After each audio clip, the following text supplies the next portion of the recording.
Kalau nak buat ansuran bulan-bulan berapa bang? Okey korang, untuk Nubia Neo5 ni ansuran serendah RM73 sebulan. Untuk Nubia Neo5 GT serendah RM101 sebulan.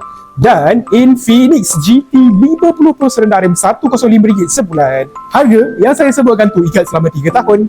Kalau korang nak tahu selanjutnya macam ikat setahun berapa, 2 tahun berapa, boleh tekan link di bio. 3 smartphone yang saya sebutkan ni memang tengah hangat di pasaran, sesuai untuk gaming dan semuanya 5G. Dokumen yang diperlukan untuk apply hanya IC di pandang belakang, kemudian payslip atau bank statement.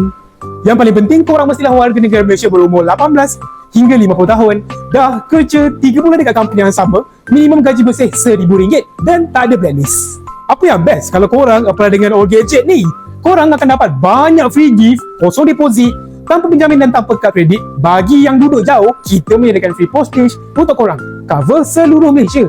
Jadi tunggu apa lagi? Dapatkan gaming phone sekarang di All Gadget Permaisuri Ceras atau Boni Roger All Gadget pucuk utama.